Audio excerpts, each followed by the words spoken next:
Une victime inconsciente, c'est une victime qui est dans l'incapacité de vous répondre, puis qui a l'air un peu endormie ou presque morte. Donc, ce type de victime peut être une victime qui respire ou une victime qui ne respire pas. Un autre type de victime, c'est la victime consciente. Une victime consciente, c'est quelqu'un avec qui je peux avoir une conversation, puis qui sait un peu à peu près où est-ce qu'elle est, c'est quoi son nom, ou des affaires comme ça.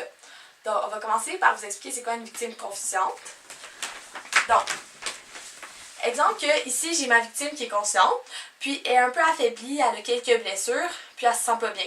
Donc, pour commencer, je vais vérifier si les lieux autour de moi sont corrects, s'il n'y a pas de vide, puis que je peux prendre soin d'elle sans mettre ma vie en danger. Donc, elle est correcte. Ces blessures, est-ce qu'elles sont dangereuses? Est-ce qu'il faut que j'appelle l'ambulance? On va dire que non. Mais je vais appeler quand même ses parents pour qu'ils viennent la chercher. Donc, pour commencer, ce qu'on va faire, on va lui demander de prendre des grandes respirations. Donc, avant de prendre ça, on va, exemple, découper le chandail pour qu'il y ait de la place au niveau de son cou. Par la suite, on va lever la tête vers le haut, puis on va prendre 2 grandes respirations, en commençant en inspirant par le nez, puis en expirant par la bouche.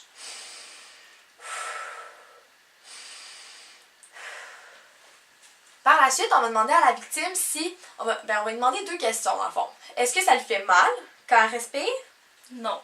Puis, est-ce qu'elle a de la difficulté à respirer? Non plus. Donc, si elle n'a pas de difficulté, on va pas recommencer l'exercice, mais si elle répond oui, on va le recommencer.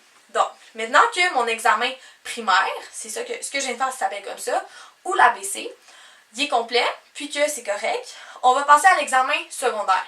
L'examen secondaire, ça sert à chercher une autre source de blessure.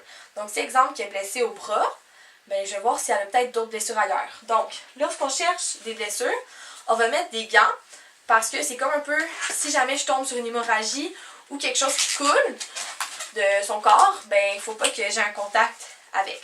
Donc, pour commencer, je vais lui demander à ma victime si ça la dérange, que je la touche.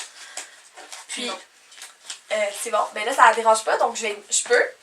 Donc, je vais commencer par lui demander si elle a mal à la tête, puis de bouger son cou. Donc, tu peux pencher ta tête, faire des cercles avec la tête.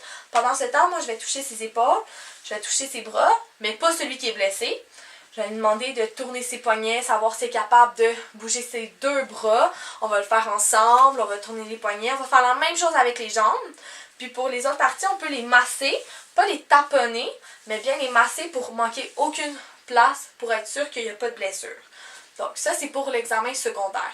Après avoir tout fait, puis on attend juste ses parents, je vais continuer à la rassurer, peut-être lui poser des questions sur est-ce qu'elle a des allergies, qu'est-ce qu'elle a mangé, des questions qui peuvent la faire penser à autre chose que ses blessures. Donc ça, c'est pour la victime qui est consciente. Maintenant, on va passer à la victime qui est inconsciente, qui respire. Une victime qui est inconsciente, c'est quelqu'un qui me répondra pas puis qu'elle a l'air presque morte. Donc, dans ce cas-là, je vais appeler l'ambulance. Donc, une autre chose bien à faire, c'est de lui communiquer, lui dire « Madame, ça va bien aller », on lui parle, même si elle ne vous répondra pas. Par la suite, on va faire un examen secondaire. Donc, ma victime respire, donc j'ai pas besoin de faire le RCR. Donc, je vais faire un examen secondaire en commençant par la tête jusqu'aux pieds. On va lui masser chaque partie du corps pour vérifier s'il n'y a pas de blessure. Donc, on va masser la tête, le cuir chevelu, derrière le cou, en dessous des yeux, au niveau de la clavicule.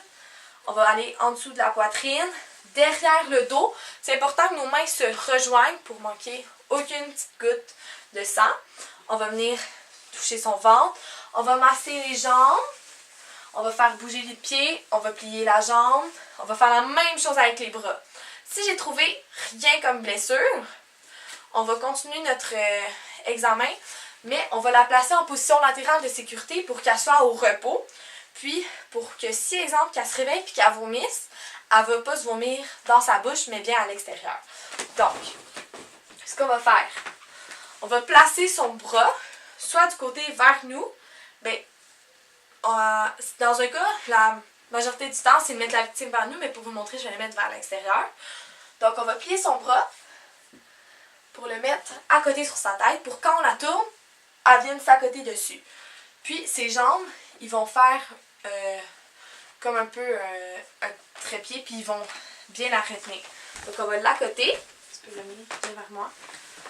Donc, sa tête va être à côté sur son bras, au repos. Son bras ici va la retenir. Puis ses jambes, il y en a une qui va être droite, puis l'autre pliée. puis comme ça, elle est en sécurité, puis s'il se passe autre chose, elle va être correcte. Mais on continue toujours à communiquer avec elle. Ça, c'est pour la victime inconsciente qui respire.